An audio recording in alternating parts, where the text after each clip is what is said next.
This is Motoring Today, the Philippines' premier and longest-running weekly motoring news and features TV and online magazine. I'm Wee Gamboa. And I'm Tin Gamboa. Here are this week's features to watch out for. On Motoring Forum, we shall discuss the return of unconsolidated jeepneys. Our road safety reminder, the Young Street Smarts portion centers on first to stop, first to go rule. This week's Buying Chaper shall be about the impropriety of playing loud music in PUVs. Showcase this week shall have a BEV luxury SUV from Hongqi, the EHS9 flagship. While for race weekend, we shall have the highlights of the 2025 Race Motorsports Club National Slalom Series Leg 2.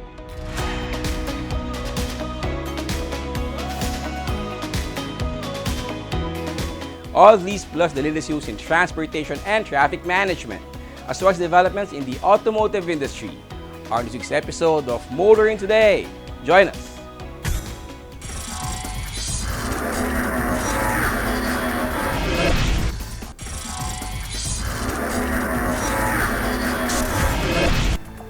Welcome back to Motoring Today. Here now are the latest news and developments in the country's transportation and traffic management.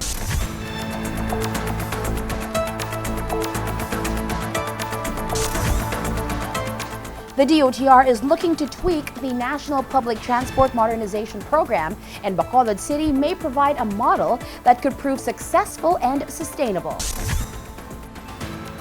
In a significant move towards sustainable transportation, Bacolod City is implementing an electric jeepney program. This initiative has garnered the attention of national officials, with Transportation Secretary Vince Dizon visiting Bacolod to evaluate the program's effectiveness and explore its potential as a model for other local government units. Mayor Alfredo Abelardo Benitez said the city is committed to accelerating the shift towards sustainable transport, with the electric jeepney initiative as a key component of this vision. As part of the program, the Cebu People's Multipurpose Cooperative has recently acquired 10 state-of-the-art electric jeepneys, adding to the fleet of 605 e-jeepneys already operating in Bacolod. The city government and the Department of Transportation are working together to ensure the program's success. The DOTR has committed to assembling a team to assist Bacolod in executing its local comprehensive public transport modernization plan. Bacolod has identified 24 routes for modernized jeepneys, but there's currently a shortfall of around 1,200 units needed to service all routes adequately. Progressive cities like Bacolod are embracing government's modernization program and may just provide the blueprint for a feasible and sustainable public transport system.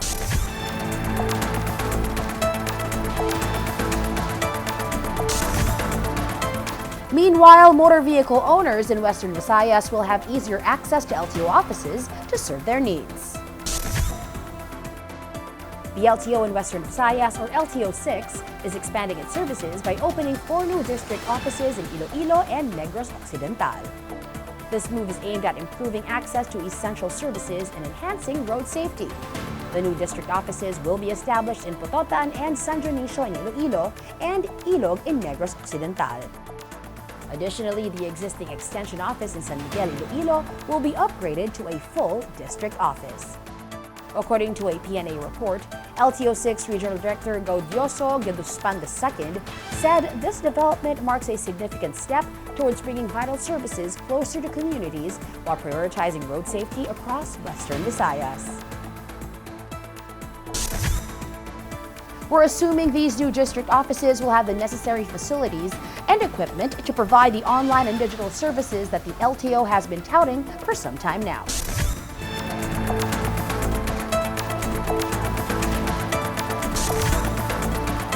Continuing, here is something that we haven't heard from the LTFRB.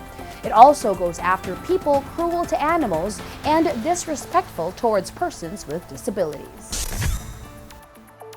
The LTFRB is investigating Solid North Transit following complaints of animal cruelty and disrespect towards persons with disabilities. According to news reports, one complainant said a bus conductor threw her cat's pet carrier into the baggage compartment, despite being warned the animal could die from the heat. Another complainant said a conductor mocked her child by calling him Pee-Pee. LTFRB Chairman Teofilo Guares III said such incidents must not be normalized, as they violate the rights and safety of both passengers and their pets. The LTFRB said it will issue a show cause order to Solid North Transit regarding these complaints.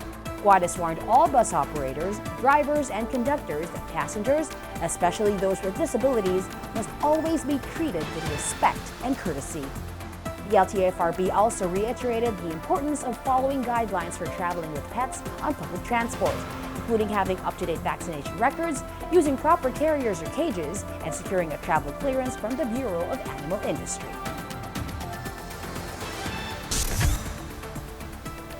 More and more people are now taking their pets everywhere these days. Not many using public transport, but those who do should know the guidelines. As for PWDs, drivers and conductors should know to be considerate.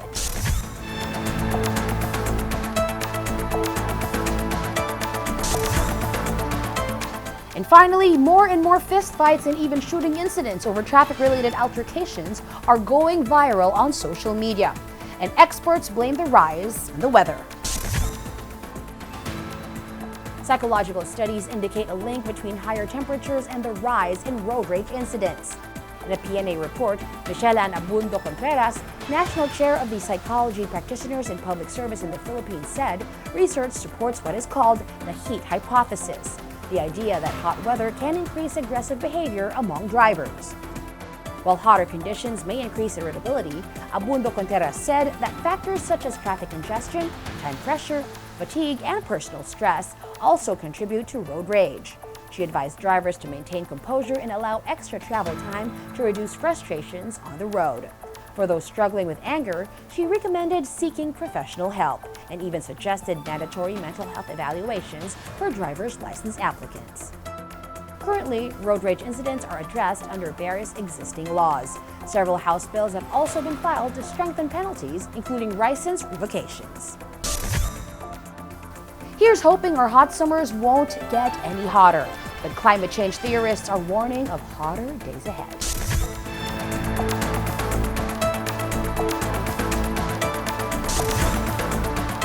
Those are the latest news and developments in transportation and traffic management. Coming up next is Motoring Forum.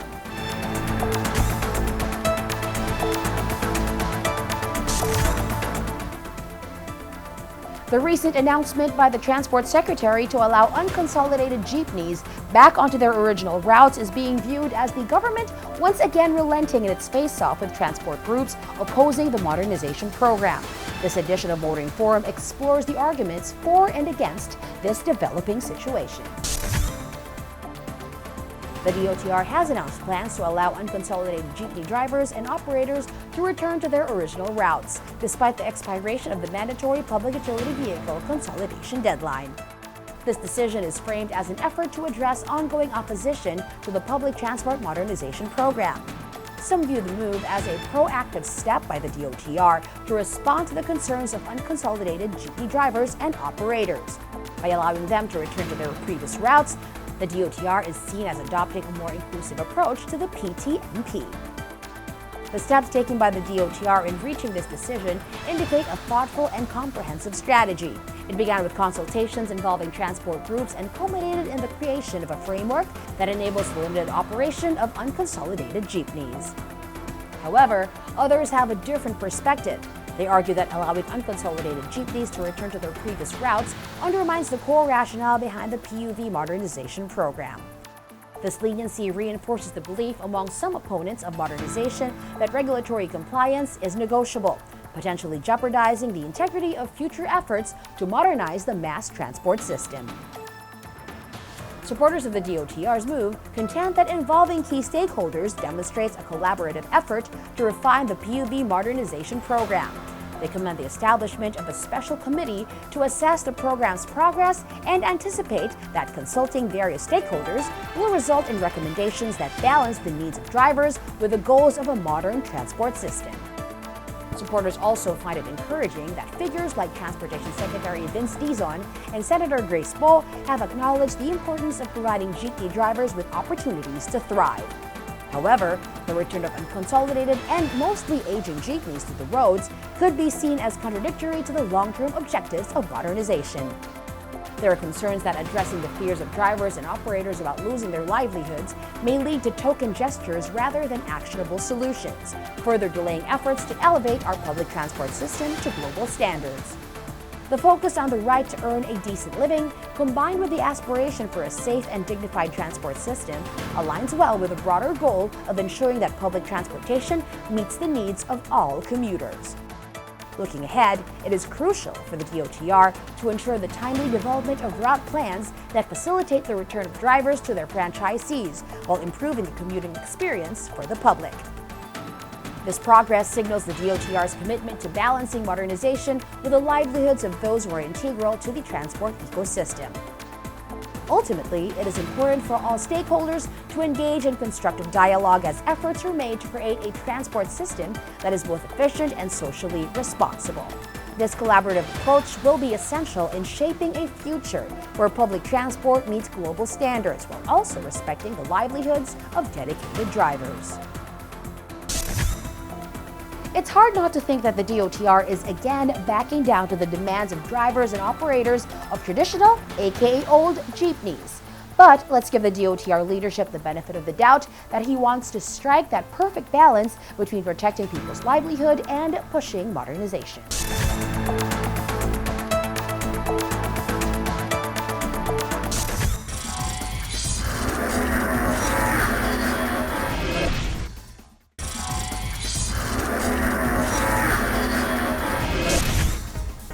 Today's cars are getting smarter and safer. Still, the young need to be reminded now and then about how to be smart and safe on the road. Here's our Young Street Smart segment with a road safety reminder from Toyota Motor Philippines.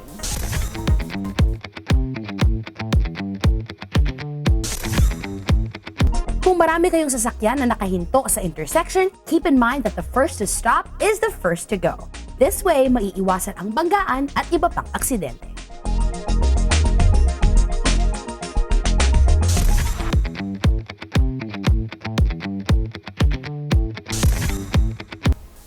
Motoring these days can be stressful.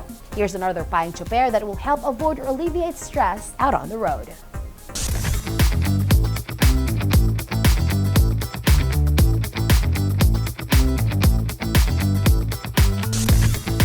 Payong chopper lang kaibigan, ako si Daniel Villegas, isang kapwa new chopper. Iwasan po natin ang pagpatugtog ng sobrang lakas ng musika sa ating sakyan, lalo na habang ito'y tumatakbo sa daan.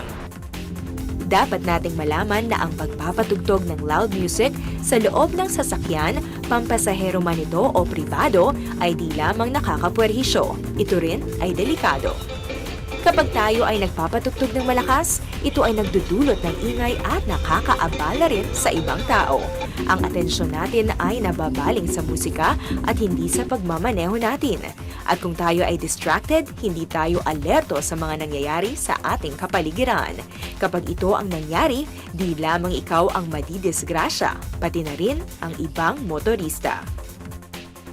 Kaya palaging tandaan, habang tayo ay nagmamaneho, lagi tayong alisto sa ating paligid. Ito po si Daniel Villegas, payong chopper lang kaibigan mula sa isang kapwa new chopper.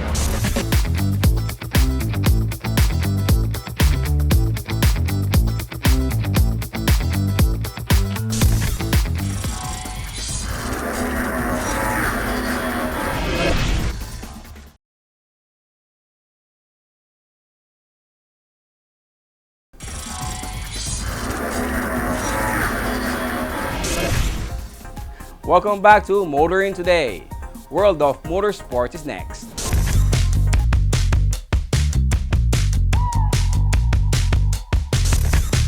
In motorsports news, the second round of the 2025 Super Sprint Series drew 116 entries in various categories to the River Park in General Trias, Cavite to test their performance driving skills against others on a challenging course.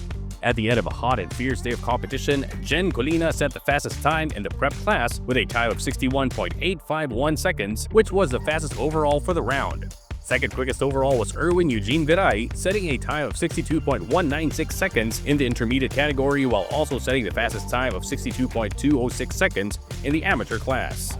Other outstanding performances during the round include Santi Sarsoza, who was the quickest in the amateur street category, Christopher Ko in the pro class, and Rain Acejas in the ladies class. In other motorsports news, Rallycross returned to the CCP Open Grounds for Leg 4 of the 2025 Philippine Rallycross Series. At the end of scorching competition in the hot and dusty dirt course, Ricardo Di Iaco topped Group 1 with Mark Casales finishing in second and JB Polintan finishing in third. Group 2 saw Louis Camacho on top ahead of Paul Santos in second and Edsel De Dios third. Paul Santos climbed up to P1 in Group 3, Louis Camacho dropped down to P2, while Edsel De Dios remained in P3. Paul Santos also ruled Group 4 competition. JP Polintan did better in Group 4 to finish second. Edsel De Dios is back in third.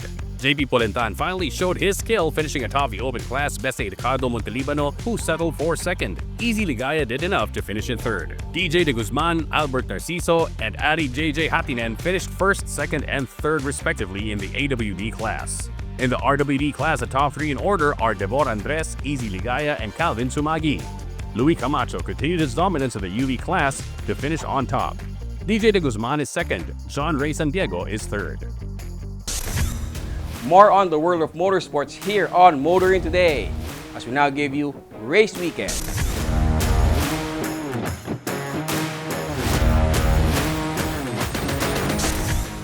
Here are the exhilarating highlights in this edition of Race Weekend, featuring standout moments from the thrilling second leg of Race Motorsports Club National Slalom Series at Robinson Star Mills, Pampanga.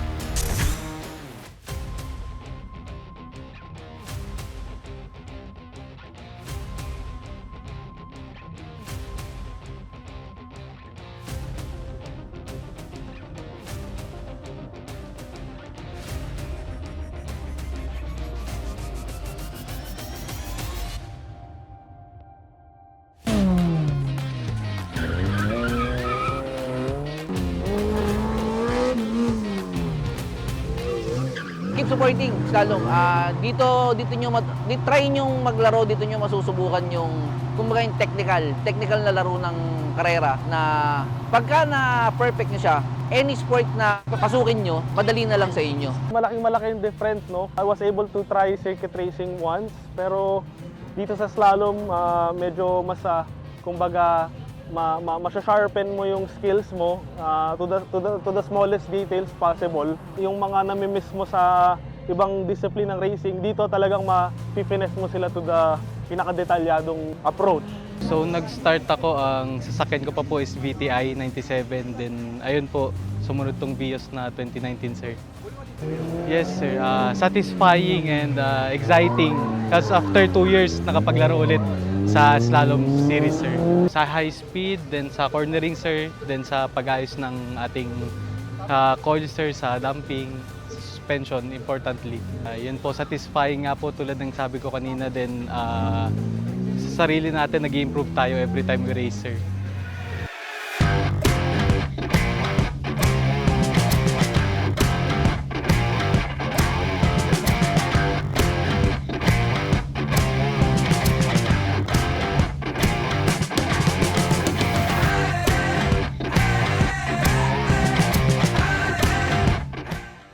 Maging consistent tayo all throughout the year.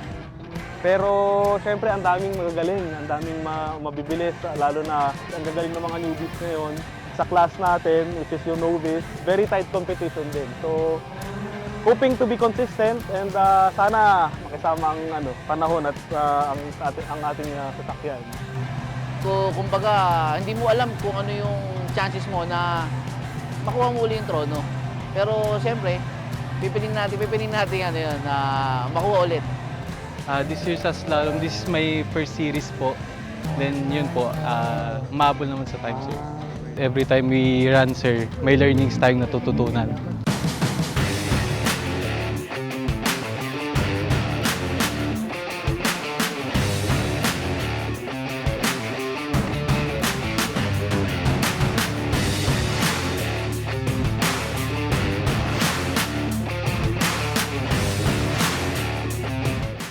Sa mga newbies and gustong mag-try ng different discipline, even though you race in a different sport, give it a try to try slalom racing. No? Very beginner friendly and mabilis kang matututo and mahahasa yung skills mo when it comes to precision driving.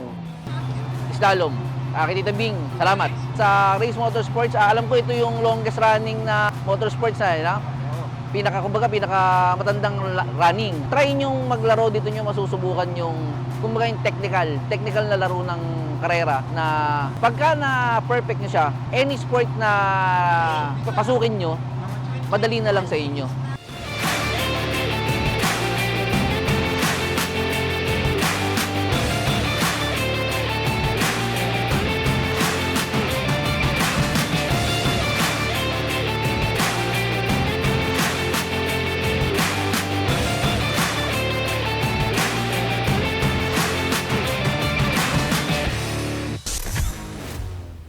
With momentum building from the Pampanga round, drivers and fans alike are now looking ahead to the next battles in the 2025 Slalom Series season.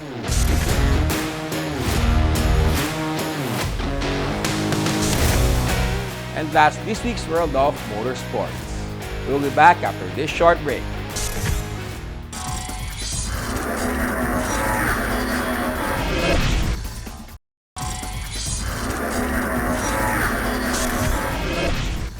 Our Car of the Week is next on Showcase.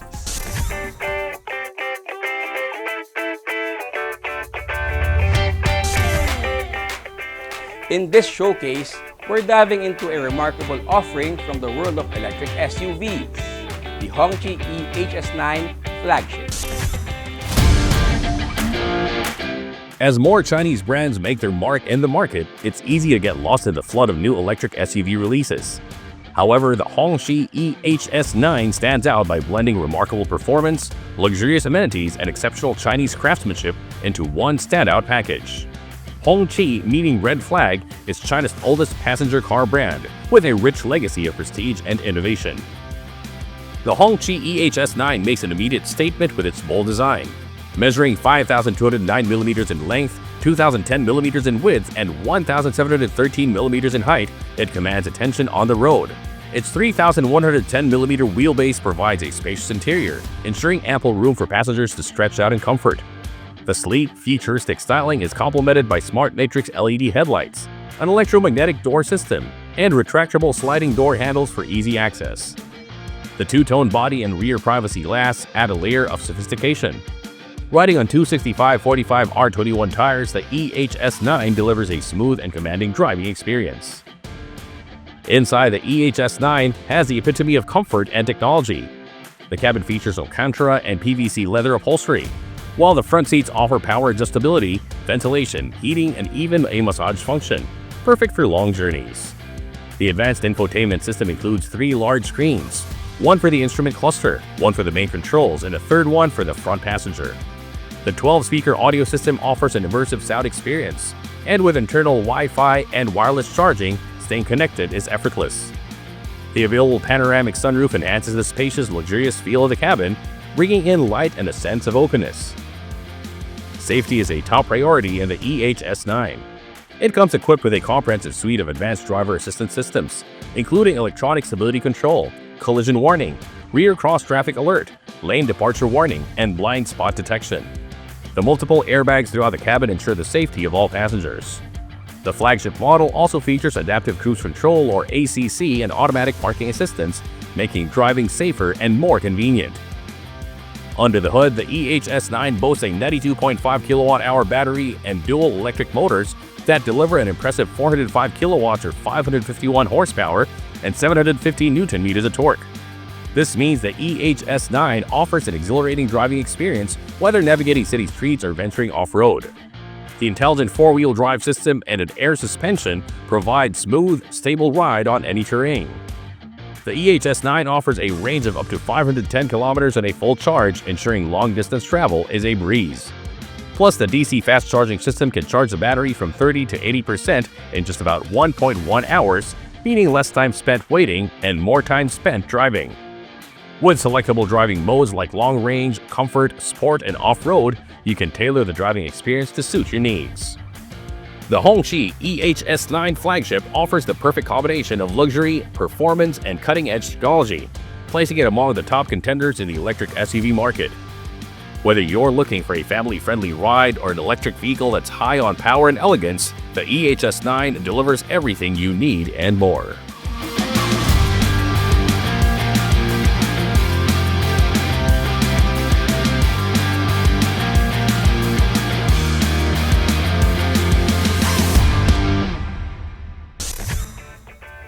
Whether you're looking for an eco-friendly ride that doesn't skimp on a luxury or a powerful vehicle for your next adventure, the EHS9 is definitely worth considering.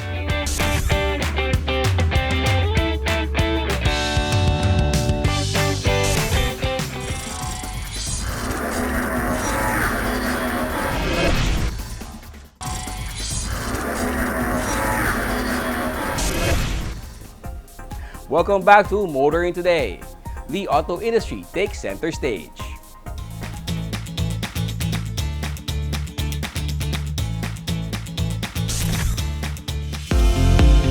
Hongqi Philippines is looking to heat up the premium EV market this summer months by rolling out the Hongqi EH7 and EHS7. Distributed locally by Evo Xterra, a part of the Transnational Diversified Group, the Hongqi EH7 and EHS7 are projected to make a significant impact in the premium EV market with their advanced features and sleek designs. The new models add to Hongqi's local lineup, which already includes the H5, HS3, HS5, EQM5, H9, and EHS9, stressing the brand's commitment to strengthen its presence in the premium EV market. Well, this is a statement for Hongqi as a brand in terms of its design, in terms of its innovation, in terms of its technology, but most especially in terms of its sustainability. Both these models are the latest EV models for the brand, which joins our lineup of Hongqi vehicles, which we launched last year, which comprises of 2 EVs plus ICE vehicles. We're now, as a brand, going to be focused more in terms of sustainability, in terms of the new EVs that Hongqi is bringing to the market, as well as in the future, new sustainable products in the pipeline. The pricing for the new models is anticipated to range between 2 to 3 million pesos and will be announced at its official public launch in May. Hongqi provided a sneak preview of the Hongqi EH7 and EHS7 at TDG Innovation Hub. This is our TDG Innovation Hub, which houses many of our TDG technology and new businesses in sustainability, such as Evo Xterra. Evo Xterra is our distribution company focused on introducing sustainable mobility solutions for the Philippines. Yeah, so this facility is also fully solar power, at least during the daytime. When the sun is shining, there's a 1.3 megawatt solar system on the roof next door, which powers our operations here, as well as powers our Evo X Charge charging station outside. We have parking slots for 10 cars that can charge using AC as well as DC charging. Even before the official launch, reservations of both models can be made either online or at Hongqi dealerships, including in Bonifacio Global City, Manila Bay, Alabang, and Quezon City.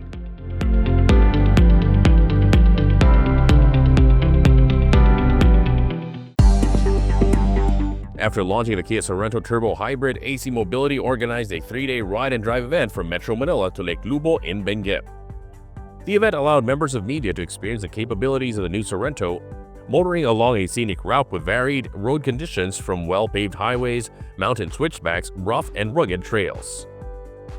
So most of the media friends that we invited here are actually experts in the industry already.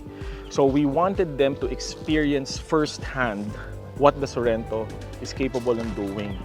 So what better place than bringing them here to this remote area. So yes, it's really in the middle of nowhere, but it's so beautiful, perfect for the Sorento, and we wanted everyone to tell us about their experience. Our media friends, the experts in the motoring industry, to tell us about the experience with the Sorento Turbo Hybrid. Kia is positioning the Sorento Turbo HEV SX AWD priced at 2.788 million pesos as a stylish, comfortable, and efficient electrified option within the midsize SUV market. We believe that the new Kia Sorento is playing in a sweet spot in between crossovers and the midsize SUVs. So it's perfect for the Filipino family. It's a 7-seater, it's very efficient. You can use it in your business trips, you can use it in the city, going to the office, your everyday car, but again, you can also bring it outdoors. And very evident, it wasn't a smooth road going here. There were a lot of twisties. There's a lot of sharp rocks and loose gravel. But I was talking to our media friends who were inside the Sorrento, and they said it was a pretty smooth ride. No, they didn't have any difficulties in going in this kind of location. So we believe that the Sorrento is a perfect all-around car, not only for your daily drive, but for your outdoor adventures as well.